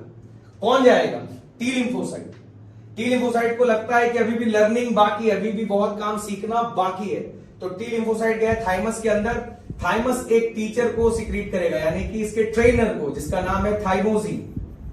थाइमोजीन जो है इतना स्ट्रिक्ट रहता है कि मैक्सिमम टी लिम्फोसाइट तो गायब, लेकिन जो कुछ बचे टी लिम्फोसाइट्स हैं उनको ये इतना ट्रेनिंग दे देगा कि ये मास्टर हो जाते हैं। इतने मास्टर हो जाएंगे कि 4 रूप में डिफरेंशिएट होगा। एक, मेमोरी टी सेल्स, जो कि एंटीजेंस की मेमोरी को ध्यान में रखेंगे कि कब कैसे किस पे काम करना है। अगेन ये मैकेनिज्म हम हेल्थ एंड डिजीज में सीखेंगे। उसके बाद killer T cells, then suppressor T cells, memory T cells, killer T cells, suppressor T cells, और चौथा हो जाएगा हेल्पर टी सेल्स। ठीक भाई, हेल्पर टी सेल की खासियत ये है ना, ये खुद बी लिम्फोसाइट बन तो गया, इसको लगता था कि शुरुआत से ही मैच्योर्ड है, लेकिन टी लिम्फोसाइट को क्या लगा ये अभी मैच्योर्ड नहीं है, इसको और ज्ञान लेना है, तो उस ज्ञान लेने के चक्कर में कहां गया? थाइमस के पास। और थाइमोजीन एक पेप्टाइड हार्मोन है, वो इसको इतनी कड़क ट्रेनिंग दिया कि वो अपने अपने अलग ग्रुप में डिफरेंशिएट हो गया। बी लिम्फोसाइट अब हेल्प मांगेगा कि मैं ज्यादा काम नहीं कर पाता हूं, मुझे आपकी मदद चाहिए, तो हेल्पर टी सेल जो है वो खुद बी लिम्फोसाइट को एक्टिवेट करवाएगा। ठीक है, खुद क्या करेगा? बी लिम्फोसाइट को एक्टिवेट। बच्चा लोग, आपने सुना होगा बी लिम्फोसाइट के लिए वर्ड यूज किया गया ह्यूमोरल इम्यून रिस्पॉन्स, और टी लिम्फोसाइट के लिए यूज किया गया सीएमआई यानी कि सेल मीडिएटेड इम्यूनिटी। ऐसा क्यों? क्योंकि मान लो अगर ये सेल है, इसके ऊपर ये एंटीजन आके चिपक गया, ये सेल है, एंटीजन आके इस पे चिपक गया, ये नॉर्मल सेल है, ये भी एक ऐसा सेल है जिसके ऊपर एंटीजन आके चिपक गया है, तो टी लिम्फोसाइट्स पता है पूरे सेल को ही मार देता है। टी लिम्फोसाइट पूरे सेल को ही मार देता है, इसीलिए कहा जाता है सेल मीडिएटेड इम्यूनिटी। बट अगर मैं बी लिम्फोसाइट के बारे में बात करूं तो जैसे ये कैपिलरीज है, कैपिलरीज में फ्लूइड बह रहा है, ठीक, तो जो बी लिम्फोसाइट है ना वो इस फ्लूइड में जाके काम करता है, इसीलिए कहा जाता है ह्यूमोरल इम्यूनिटी या humoral immune response. Clear everyone? Sir thymus जो है जैसे जैसे उम्र बढ़ती है वो डिजेनरेट होने लगता है, ठीक है, और इसमें भी जब हमने बात देखा तो थाइमस के पास बी लिम्फोसाइट टी लिम्फोसाइट दोनों जाते हैं क्या? नहीं जाते ना। कौन जाता है? सिर्फ टी लिम्फोसाइट। टी लिम्फोसाइट गया, डिफरेंशिएट हो गया, खुद तो डिफरेंशिएट हुआ ही हुआ, बाद में इसी का एक टाइप है हेल्पर टी सेल्स जो जाके बी लिम्फोसाइट को एक्टिवेट करवाता है। ये बताओ बी लिम्फोसाइट को हमने ह्यूमोरल इम्यून रिस्पॉन्स क्यों बोला? क्योंकि बी लिम्फोसाइट फ्लूइड में जाके काम कर रहा है, और टी लिम्फोसाइट को हमने सेल मीडिएटेड इम्यूनिटी क्यों बोला? क्योंकि वो हर एक उस सेल को ही मार देगा जिसके पास वो एंटीजन चिपका हुआ है। क्लियर? नेक्स्ट, थाइमस के बाद इसमें दिया about adrenal glands. Adrenal glands, adrenal glands में अगर हम बात करेंगे तो पेरिफेरल, बाहर वाला जो रीजन है दैट इज कॉल्ड कॉर्टेक्स, और जो अंदर वाला रीजन है that is called medulla. This is medulla. Cortex again outer से इनर अरेंज करना, तो एक जुगाड़ याद रखना, GFR, ग्लोमेरुलर फिल्ट्रेशन रेट जो बोलते हैं, GFR। तो कॉर्टेक्स में जो आउटर मोस्ट लेयर है उसका नाम होता है जोना ग्लोमेरुलोसा, जो मिडिल वाला है उसका नाम क्या है? जोना फैसिकुलेटा, जो सबसे इनर वाला उसका नाम क्या है बच्चा लोग? Zona reticularis. मतलब ये हो गया आउटर ये हो गया इनर, मिडिल तो बीच वाला समझ ही जाओ। GFR, एड्रिनल कॉर्टेक्स के 3 लेयर, सबसे आउटर वाला इज ग्लोमेरुलोसा, मिडिल वाला इज फैसिकुलेटा, इनर वाला इज रेटिकुलरिस। अच्छा, जो ग्लोमेरुलोसा इसकी स्पेलिंग जी से है ना, तुम समझना इसका काम दूसरा है, ग्लूकोज वाला नहीं। ये मिनरल को बैलेंस करेगा, इसीलिए इसका नाम हो गया मिनरलोकॉर्टिकॉइड्स। मिनरलोकॉर्टिकॉइड्स। चलिए कॉर्टिकॉइड्स क्या है? तो कॉर्टेक्स से रिलीज होने वाले हार्मोन्स को क्या कहा गया बच्चा लोग? कॉर्टिकॉइड्स कहा गया। क्या कहा गया? कॉर्टिकॉइड्स। क्लियर? अच्छा, जो मिडिल वाला लेयर है इसका मेन काम क्या हो जाएगा? तब ये ग्लूकोज बैलेंसिंग कर रहा है, ये हो जाएगा ग्लूकोकॉर्टिकॉइड्स। क्या हो जाएगा ये? ग्लूकोकॉर्टिकॉइड्स। तीसरा reticularis, sex corticoids. Sex corticoids. Clear? Mineralocorticoids में जो मेनली होता है, ऐसे तो बहुत सारे हैं लेकिन जो ज्यादातर है they are aldosterone mainly. Glucocorticoids में जो मेनली है बेटा वो कौन हो जाएगा? कॉर्टिसोल। कौन है वो? कॉर्टिसोल। सेक्स कॉर्टिकॉइड्स एंड्रोजन भी रिलीज करेगा और एस्ट्रोजन भी रिलीज करेगा, लेकिन बहुत कम अमाउंट में रिलीज करता है। ठीक? देन आता है बीच वाला portion, adrenal medulla. Adrenal medulla से रिलीज होने वाले हार्मोन्स को हम लोग क्या कहेंगे? कैटेकोलामीन्स। ठीक? इसमें आता है एड्रिनलिन या नॉर एड्रिनलिन। इनको इमरजेंसी हार्मोन बोला गया। याद करो, ग्रोथ इमरजेंसी सबके केस में हमने क्या बोला हुआ है कि हाइपरग्लाइसेमिक कंडीशन एक्टिवेटेड होगा। ठीक है? अब देखो, हम लोग एल्डोस्टेरोन का और कॉर्टिसोल का थोड़ा फंक्शन पढ़ते हैं। अगर मैं एल्डोस्टेरोन के बारे में बात करूं तो एल्डोस्टेरोन का क्या काम होता है? नॉर्मली तुम लोगों ने डीसीटी फंक्शन परफॉर्म करते ही नहीं पढ़ा होगा, वहां लिखा है कंडीशनल रीअब्जॉर्प्शन। तो वो कंडीशन कौन सा है? लो ब्लड प्रेशर वाला। तो लो ब्लड प्रेशर में क्या होता है कि लो ब्लड प्रेशर में खूब ढेर सारा चीजें, वाटर लॉस होने वाला रहता है। अगेन ये काउंटर करंट में हम सीखेंगे। तो वहां पे है एल्डोस्टेरोन रिलीज होगा। लो ब्लड प्रेशर के केस में रास मैकेनिज्म एक्टिवेट होता है, रेनिन, एंजियोटेंसिन, एल्डोस्टेरोन। ठीक है? तो ये एल्डोस्टेरोन आएगा और डीसीटी पे क्या बना देगा? Sodium potassium pump. क्या बना देगा? Sodium potassium pump. ठीक है? तो जो रास मैकेनिज्म है इसने एल्डोस्टेरोन को रिलीज करवाया और सोडियम पोटेशियम पंप बना देगा, तब जाके यहां से चीजें रीअब्सॉर्ब होंगी। नॉर्मल कंडीशन में डीसीटी के पास पंप नहीं था, लो ब्लड प्रेशर वाला कंडीशन हुआ, एक्सेस वाटर के लॉस होने का चांस बना, तब जाके रास एक्टिवेट हुआ। और ये रास एक्टिवेट हुआ मतलब एल्डोस्टेरोन बना है ना, इस एल्डोस्टेरोन के वजह से ही डीसीटी में सोडियम पोटेशियम पंप बनेगा। अगर एल्डोस्टेरोन नहीं है तो डीसीटी में सोडियम पोटेशियम पंप नहीं बनेगा। कंडीशन बना लो ब्लड प्रेशर का, तभी एल्डोस्टेरोन आया और क्या बना दिया इसने? सोडियम पोटेशियम पंप, और चीजें तब जाके रीअब्सॉर्ब हो। समझ में आ रहा है बच्चा लोग? अगर नॉर्मल कंडीशन है तो ये एक्टिवेट नहीं होगा। आगे बढ़े। कॉर्टिसोल। कॉर्टिसोल अगेन इसको स्ट्रेस हार्मोन कहा जाता है। हमारे हिसाब से आप मानिए तो ये होता है लंबे दुख का साथी। ठीक है? लंबे दुख का साथी। Cortisol is known as the stress hormone.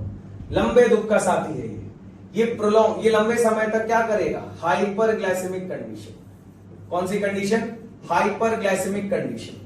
धीरे धीरे ब्लड में ग्लूकोज का लेवल बढ़ाएगा जिसकी वजह से ग्रोथ होगा। जैसे मान लीजिए एक इंसिडेंट हो गया, एक कोई ऐसे चला रहा है बाइक या स्कूटी साइकिल कुछ, वो गिर गया।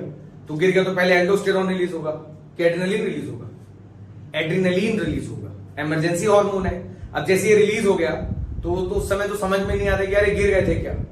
फिर जब चोट वोट लगा रहता है तो धीरे धीरे कॉर्टिसोल रिलीज होगा, और कॉर्टिसोल अंदर से हीलिंग करता है। अब भाई कॉर्टिसोल का जब इतना बड़ा रोल है तो कॉर्टिसोल डिमांड कर देगा, हाइपोथैलेमस को बोलेगा कि ऐसा है, आपका एड्रिनलिन तो कम समय में ही गायब हो गया, मैं आया हूं लंबे समय काम करने के लिए, तो हमारी कुछ कंडीशन है वो आपको माननी पड़ेगी। किसने बोला ये? कॉर्टिसोल ने। किसको बोला?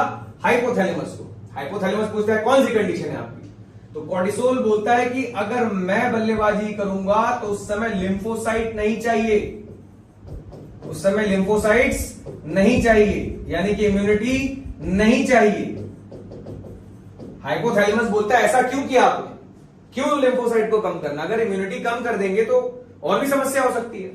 तो कॉर्टिसोल बोलता है कि मैं जो ये हाइपरग्लाइसेमिक कंडीशन करवा रहा हूं उसके वजह से नए नए सेल का मतलब डिवाइड होने के बाद नए नए सेल्स का क्या हो रहा है, फॉर्मेशन हो रहा है। अब ये जो नए नए सेल्स का फॉर्मेशन हो रहा है तो लिम्फोसाइट गलती से इनको एंटीजन ना मान ले।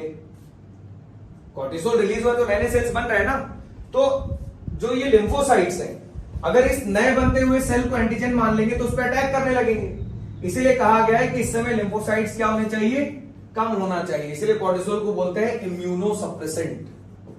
क्या बोल देंगे बेटा, इम्यूनो सप्रेसेंट, यानी कि कॉर्टिसोल बढ़ेगा तो इम्यून रिस्पॉन्स कम हो जाएगी।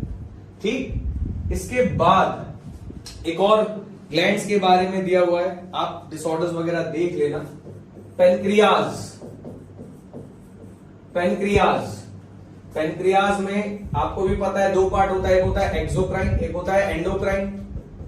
एक्सोक्राइन सिक्रीशन मतलब कि ऐसे चीजें बनाएगा जो डक्ट से जाएगा, दूसरा होता है एंडोक्राइन। अब बच्चा लोग ये एंडोक्राइन जो होता है ना, इसके पास सेल्स होते हैं, इसके पास एक पोर्शन है जिसका नाम है islets of Langerhans. Islets of Langerhans, ये जो आइलेट्स ऑफ लैंगरहैंस है ना, इसके पास 3 टाइप के सेल्स हैं। अल्फा सेल्स, बहुत सारा अलग अलग नाम होता है और भी इसमें डिटेल्ड है, बट मेरा मानना है मत जाओ, एनसीईआरटी में जितना दिया है उतना ही एज इट इज जानकारी रखेंगे तो भी बहुत है। अल्फा सेल्स, बीटा सेल्स और तीसरा हो जाएगा डेल्टा सेल्स। ठीक, जो अल्फा सेल्स है वो क्या बनाएंगे बेटा, ग्लूकागन। क्या बना रहे हैं, ग्लूकागन। बीटा सेल से क्या रिलीज हो रहा है, इंसुलिन। मिल गया इंसुलिन। और यहां से रिलीज होता है सोमैटोस्टैटिन। अगेन ये रोकने का काम करेगा ताकि किसी एक से ज्यादा ओवर एक्टिंग ना हो जाए। अल्फा सेल से क्या रिलीज हुआ, ग्लूकागन। बीटा सेल से क्या रिलीज हुआ, इंसुलिन। डेल्टा सेल से क्या रिलीज हुआ, सोमैटोस्टैटिन। मतलब जो एंडोक्राइन पोर्शन है, पेनक्रियाज के पास 2 पोर्शन है, एक एक्सोक्राइन और एक एंडोक्राइन। पेनक्रियाज का मेन काम एक्सोक्राइन वाला भी है, एंडो भी, और दोनों के लिए अलग अलग सेगमेंट्स हैं। तो इसको हम लोग बोलते हैं कंपोजिट ग्लैंड्स। नॉन ऑर्गेनाइज्ड में क्या था, कंडीशनली मतलब एडिशनली वो हार्मोन्स कर रहे हैं, उनके पास अलग कोई सेगमेंट नहीं है। ठीक है, बट पेनक्रियाज के पास एक प्रॉपर अलग सेगमेंट है। इवन गोनैड्स के पास भी अलग एक सेगमेंट से जो हार्मोन्स रिलीज करने का काम करते हैं। ठीक है, तो ग्लूकागन, बच्चा लोग एक चीज याद रखना, ग्लू अगर किसी भी वर्ड जैसे ग्लूकोकॉर्टिकॉइड्स, ग्लूकागन कभी भी ये प्रीफिक्स में दिख गया, आप बाय डिफॉल्ट समझ जाना ये हाइपरग्लाइसेमिक कंडीशन करवाएगा। कौन सा कंडीशन करवाएगा, हाइपरग्लाइसेमिक कंडीशन। बीटा सेल का इंसुलिन तो जान ही रहे हैं, ग्लूट4 का फॉर्मेशन करता था। अगर ग्लूट4 बनेगा तो ही ग्लूकोज अंदर जाएगा, नहीं तो काम खत्म है। क्लियर। अच्छा, नेक्स्ट पेनक्रियाज के बाद इसमें दिया हुआ है अबाउट टेस्टिस एंड ओवरी, यानी कि गोनैड्स के बारे में। गोनैड्स वाला तो हम लोग ह्यूमन रिप्रोडक्शन में मैकेनिज्म अच्छे से पढ़ लेंगे। ठीक है, तो इसको फिलहाल नहीं मतलब यहां नहीं बताएंगे, ह्यूमन रिप्रोडक्शन से जोड़ेंगे। आप सीधा आ जाइए नॉन ऑर्गेनाइज्ड वाले पे। Non organised endocrine glands. जो नॉन ऑर्गेनाइज्ड एंडोक्राइन ग्लैंड्स होते हैं, इनमें अलग अलग पोर्शंस प्रेजेंट होता है। जैसे अगर मैं बात करूं तो पहले दिया हुआ है हार्ट के बारे में, उसके बाद दिया है जीआईटी, गैस्ट्रोइंटेस्टाइनल ट्रैक्ट के बारे में।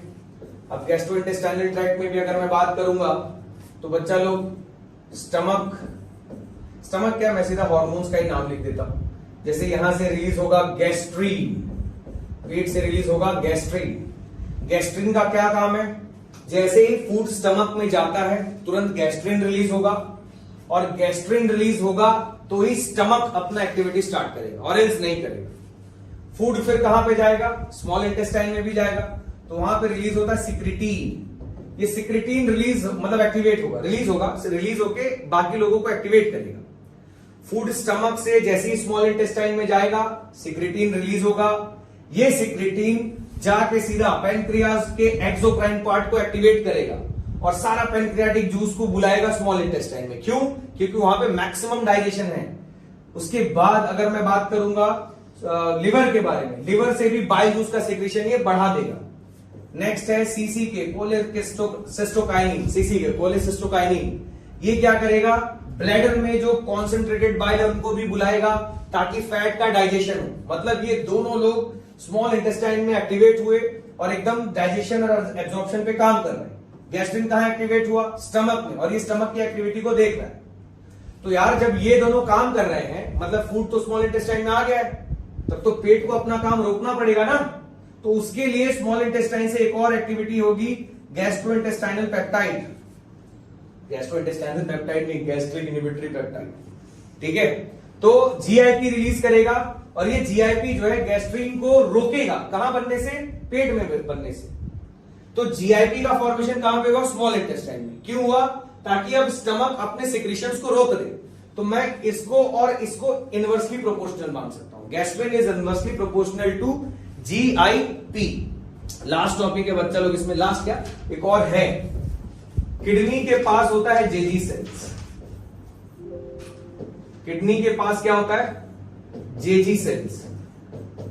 इस जेजी सेल्स की क्या खासियत है, तो सर जेजी सेल्स को जब लगेगा कि आरबीसी के फॉर्मेशन को बढ़ाना है, तो ये एक चीज रिलीज करेगा जिसका नाम है एरिथ्रोपोइटीन। जेजी सेल से क्या रिलीज होगा, एरिथ्रोपोइटीन, और ये एरिथ्रोपोइटीन आरबीसी के प्रोसेस मतलब फॉर्मेशन को इंक्रीज कर देता है।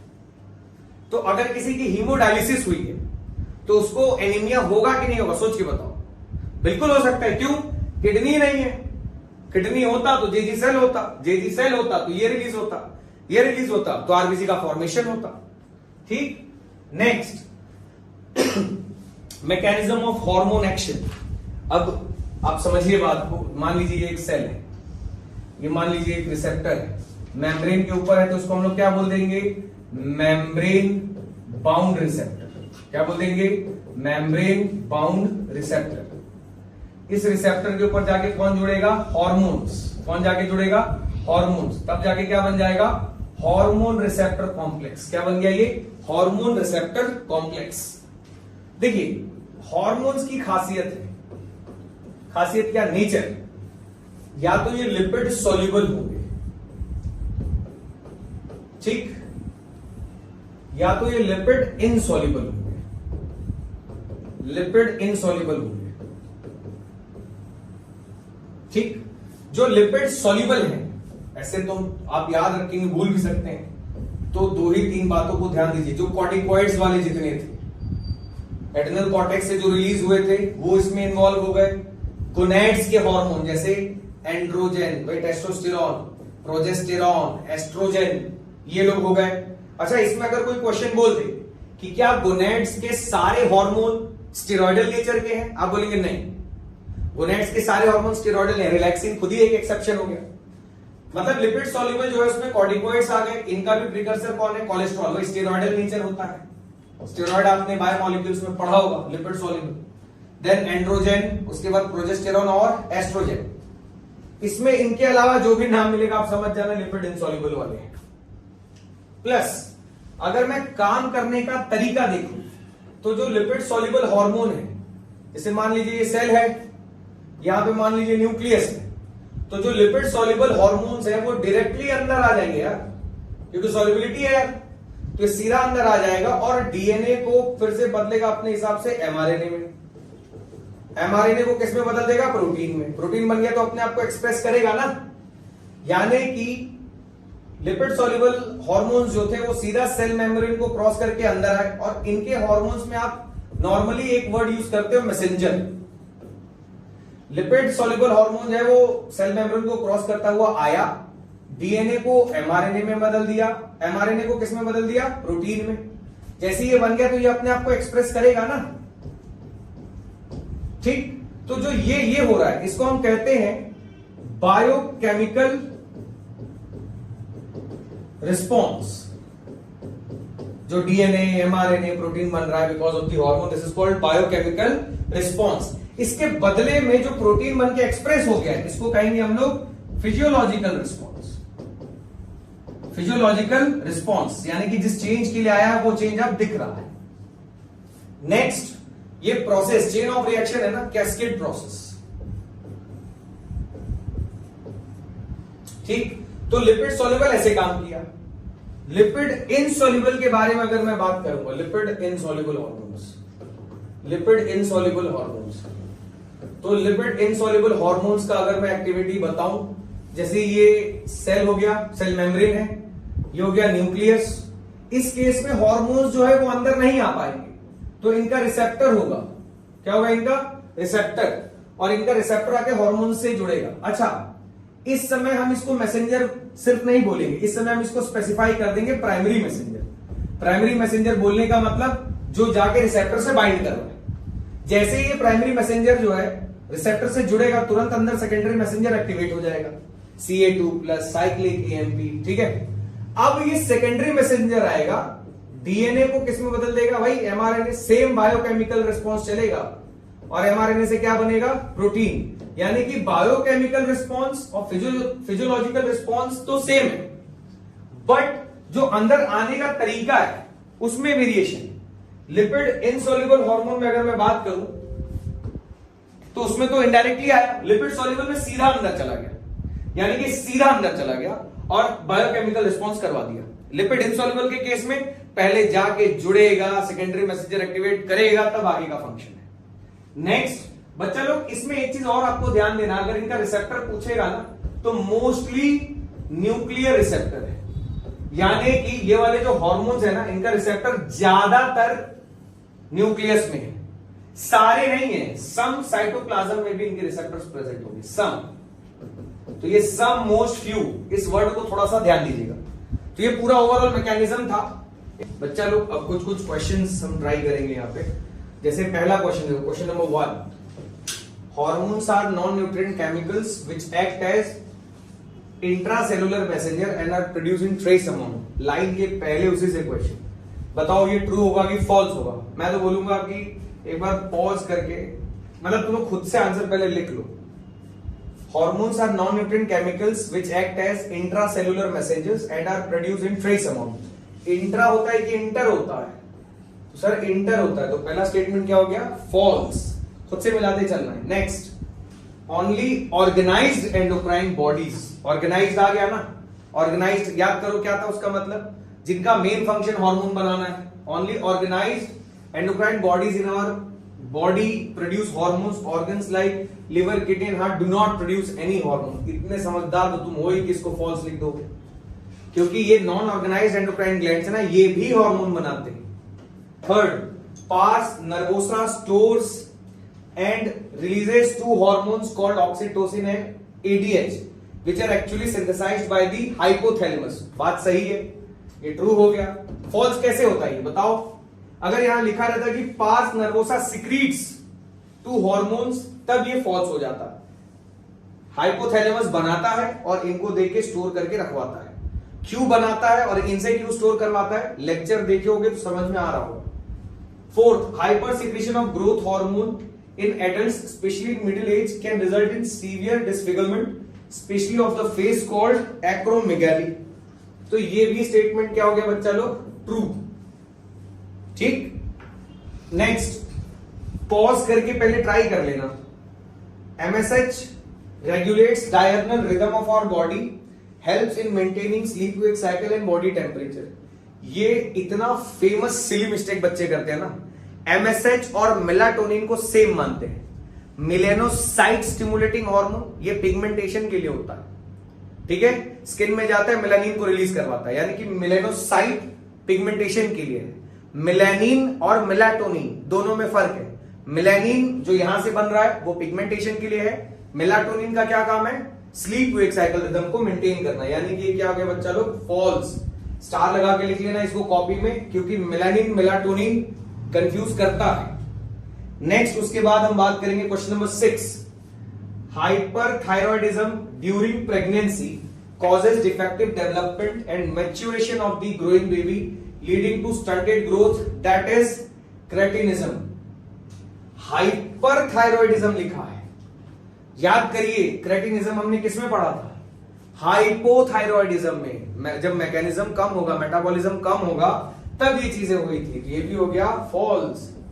7, under production of hormones by adrenal medulla alters carbohydrate metabolism leading to Addison's disease. Under production of hormones by adrenal medulla alters carbohydrate. अब देखो इसको एकदम फटाफट तुम पढ़ोगे तो तुम्हें याद आएगा adrenal glands, adrenal cortex, adrenal medulla. NCERT की लाइन में दिया है कि एड्रिनल कॉर्टेक्स, मेडुला नहीं, एड्रिनल कॉर्टेक्स से जब हार्मोन्स कम बनता है तो उस समय कार्बोहाइड्रेट मेटाबॉलिज्म डिस्टर्ब होता है, तब एडिसन्स डिजीज बोलते हैं। तो ये स्टेटमेंट फॉल्स है। क्यों फॉल्स है? क्योंकि यहां एड्रिनल मेडुला लिखा है, तो again this is false. Then 8 अगर मैं बात करता हूं epinephrine and norepinephrine are called hormones of fight or flight as they increase the heartbeat, the strength of heart contraction and the rate of respiration. तो ये स्टेटमेंट क्या हो गया बच्चा लोग? ट्रू। This is true. 9 हम 9th question number 9th ANF secreted by ventricular। देखो नाम से लग रहा है एट्रियल, बोला क्या है? Ventricular. This is false. 10 cortisol अगर हम बात करेंगे stimulates gluconeogenesis. Cortisol hyperglycaemic hormone है ना, तो डेफिनेटली वो ये काम करवाएगा। लेकिन अब ये तुरंत पढ़ के मत हो जाना, पूरा क्वेश्चन पढ़ लेना। Cortisol stimulates gluconeogenesis, lipolysis and proteolysis and inhibits cellular uptake and utilisation of amino acid. Clear? मतलब कॉर्टिसोल हाइपरग्लाइसेमिक है, हाइपरग्लाइसेमिक वाले का काम ही ये होता है। तो ये क्या हो जाएगा? True. 11 The beta cells of islets of Langerhans secrete glucagon, which is hyperglycemic hormone. Beta नहीं, अल्फा। ठीक है, तो ये हो जाएगा false। 12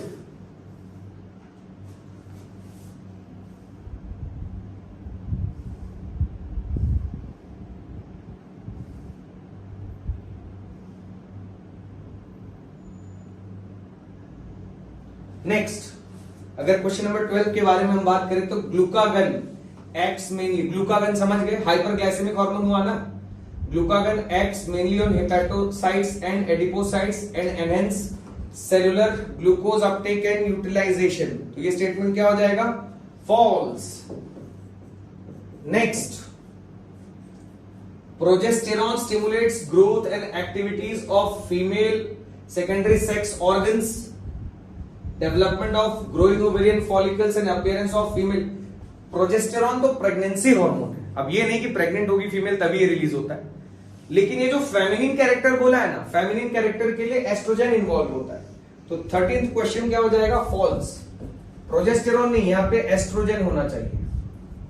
Leydig cells secrete androgens mainly testosterone which plays a major stimulatory role in spermatogenesis. बात सही है, हमने इसको इस लेक्चर में तो बताया नहीं क्योंकि नेक्स्ट लेक्चर में बताएंगे। लेडिक सेल्स होता है वो इनएक्टिव होता है, जैसे ही LH आता है ना तो LH के आते ही लेडिक सेल्स एक्टिवेट हो जाएगा और एंड्रोजन को रिलीज करता है। एंड्रोजन मैस्कुलिन हार्मोन्स है। ठीक है, तो ये स्टेटमेंट क्या हो जाएगा बच्चा लोग? ट्रू।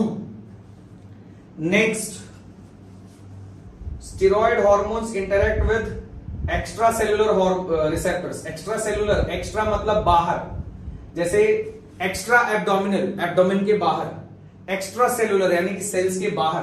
देखो लिखा है स्टेरॉइड हार्मोन, स्टेरॉइड हार्मोन है तो सेल के बाहर थोड़ी रिसेप्टर होगा, सेल के अंदर होगा ना। तो ये भी क्या हो गया बच्चा लोग? False. 16 pituitary hormones interact with membrane bound receptors normally and enter the target cells. Question number 16 अगर हम बात करेंगे तो बोला pituitary hormones interact with membrane bound receptors normally enter, normally थोड़ी एंटर कर रहा है, सेकेंडरी मैसेंजर को एक्टिवेट करवाता था ना। ये हो गया फॉल्स। पिट्यूटरी हार्मोन जो होते हैं वो लिपिड इनसॉल्युबल है। Then exophthalmic goitre is characterised by enlargement of thyroid glands, protrusion of eyeballs, increased BMR and weight loss. बताओ ये सब किसकी वजह से था? हाइपर सिक्रेशन की हाइपो सिक्रेशन? हाइपर सिक्रेशन की वजह से। तो ये स्टेटमेंट क्या हो गया? ट्रू हो गया। ठीक है, TCT acts on bones and stimulates the process of bone resorption। TCT थोड़ी, TCT तो ये बचाने आया था, ये किया किसने था? PTH ने। PTH हाइपरकैल्सेमिक है तो ये हो जाएगा false. Then diabetes mellitus is associated with the loss of ketone bodies through urine and decrease in blood मैं असर्शन रीजन भी ऐड करूंगा, हाँ है इसमें। Diabetes mellitus is associated with the loss of ketone bodies through urine and decrease in blood glucose level. नहीं, diabetes mellitus यानी कि prolonged hyperglycaemic condition, तो ये फॉल्स हो गया। Erythropoietin is a peptide hormone is produced by GIT, कुछ भी। Erythropoietin कहां से रिलीज हुआ था? किडनी, जेजी सेल्स, तो ये क्या हो जाएगा? फॉल्स। असर्शन रीजन बच्चा लोग ये तो बिल्कुल ही ट्राई करना, 2 क्वेश्चन है प्लीज। असर्शन रीजन को अच्छे से पढ़िएगा यार, बहुत बहुत इंपॉर्टेंट है, इसको यहां लिख देते हैं। 21, 22 glucagon is a hyperglycaemic hormone, ठीक है। Glucagon is a hyperglycaemic hormone. Assertion जब पढ़ा करो रीजन ढक दिया करो, बिकॉज आना चाहिए आपके दिमाग में। असर्शन में लिखा है glucagon is a hyperglycaemic hormone, यानी कि ग्लूकागन ब्लड में ग्लूकोज के लेवल को बढ़ाता है। तो क्यों बढ़ाता है, मतलब कैसे, क्यों? क्योंकि वो बढ़ा देता है ना, वो ग्लूकोज ग्लाइकोजेनोलिसिस और लाइपोलिसिस है सब करके। तो glucagon reduces the cellular glucose uptake and utilisation, thereby increases blood sugar level, ठीक है। इसने सीधा का सीधा ग्लूकोज को क्या कर दिया? बढ़ा दिया। तो स्टेटमेंट ए, मतलब ये सही भी और एक्सप्लेनेशन भी है इसका। नेक्स्ट,